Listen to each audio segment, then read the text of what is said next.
Mr. Mayor-elect, just to be very clear, do you think that President Trump is a fascist? And after President Trump said that, I said yes. And so you do? And that's something that I've said in the past. I say it today. And I think what I appreciated about the conversation that I had with the president was that we were not shy about the places of disagreement, about the politics that has brought us to this moment. And we also wanted to focus on what it could look like to deliver on a shared analysis of an affordability crisis for New Yorkers.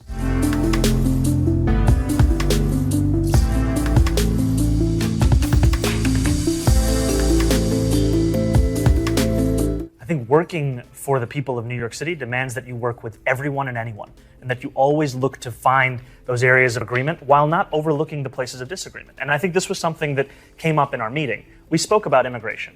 We spoke about the fact that in New York City, we have sanctuary city policies that allow for the city to work with the federal government on around 170 serious crimes. The concern for so many New Yorkers comes about anything beyond that. And I spoke about the importance of us being able to protect New Yorkers, and some of the incidents that we see, they do not do that.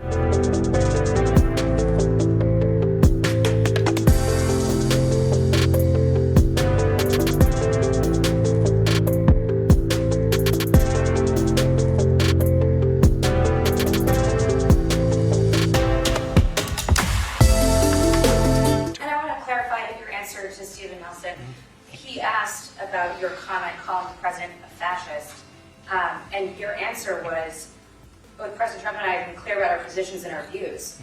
Are you affirming that you think President Trump is a fascist? I've spoken about... That's okay, you can just say okay. yes. Okay, it's easier. It's easier than explaining it, I don't mind.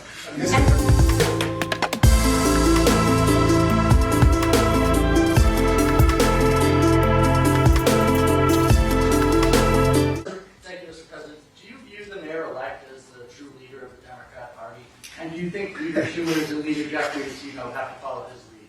Well, look, I hope they have great leaders. This is a man that right now I think is focused on New York City. I really think he has a chance to do a great job. We're going to help him, but I really think he has a chance to do a great job. But I'll let you answer that. You consider yourself the leader of the Democrats. I think it's more appropriate for him. I consider myself the next mayor of New York City, and I keep my horizons firmly on New York City, and I appreciate the meeting with the president, which focused again on the 5 boroughs and whether New Yorkers could afford to live there. By the way, being the mayor of New York City is a big deal. Absolutely. I always said, one of the things I would have loved to be someday is the mayor of New York City. Being the mayor of New York, and especially now, because I think you're at really a turning point, one way or the other. You could go great, or it can go in a different direction. And I think you really have a chance to make it great. I appreciate what you're doing. Mr. President, you say you love New York City. Mr. Mamdani, does New York City love President Trump? New York City loves a future that is affordable. And I can tell you that there were more New Yorkers who voted for President Trump in the most recent presidential election because of that focus on cost of living. And I'm looking forward to working together to deliver on that affordability agenda. I got a lot of votes. One more. Go ahead. 1 or 2 more. Go ahead. I tell you, the press has eaten this thing up. I've had a lot of meetings with the heads of major countries. Nobody cared. This meeting that you people have gone crazy. Outside you have hundreds of people waiting. This is just a small little group. For some reason, the press has found this to be a very interesting meeting. The biggest people in the world, they come over from countries nobody cares. But they did care about this meeting, and it was a great meeting.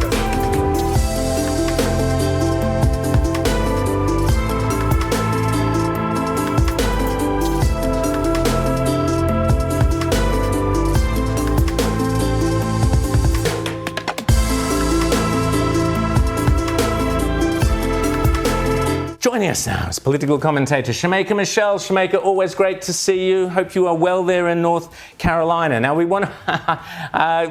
played earlier the clip of Zohran Mamdani with Donald Trump in the White House.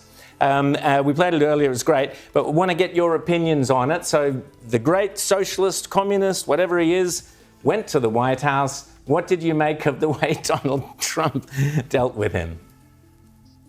You know, I do feel like Trump was very nice with him. I do feel like he used kid gloves, but maybe that's a tactic that he has, you know, where they say keep your enemies closer.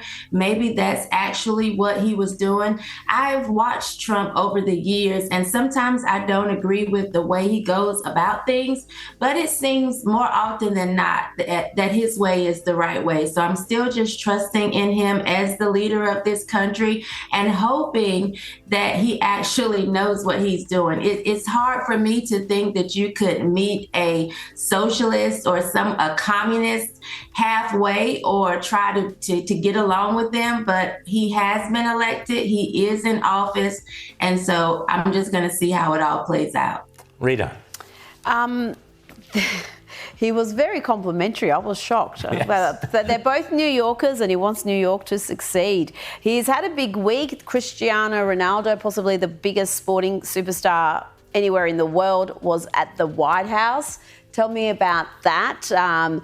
Donald Trump seems to be bringing together all sorts of people, including Nicki Minaj, who thanked the Trump administration for bringing attention to what is happening in Nigeria with the persecution of Christians. It's been a big week.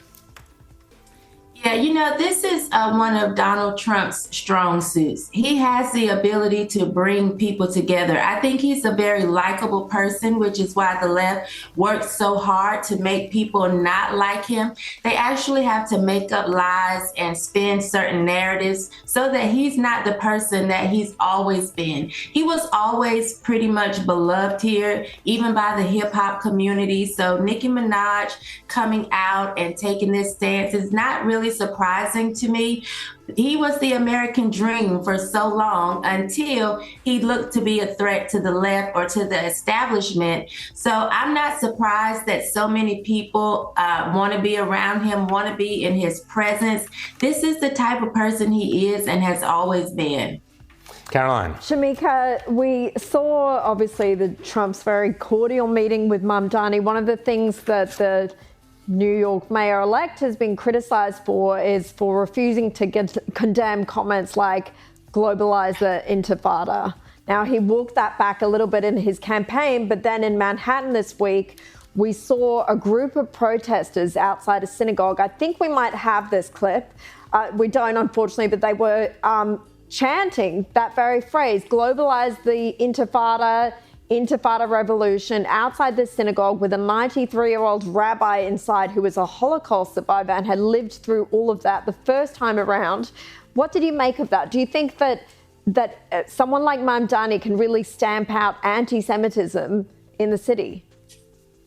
No, I don't think he can stamp it out. And I honestly don't think that he desires to because of the way that he carried on his campaign and the rhetoric that he not only himself made, but allowed others to make who were his supporters. So I don't necessarily think he can stamp it out. And I condemn anybody not having the freedom to worship in the way that they would like to worship. I don't like those type of actions being taken, the same as I don't want Christians ridiculed.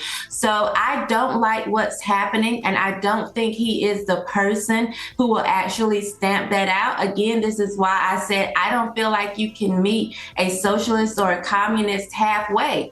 I just don't. But again, I have to trust the people in power and just hope that our president and our vice president and anyone else in his administration that has the power to actually maybe make a difference, they actually combat this very strongly and harshly.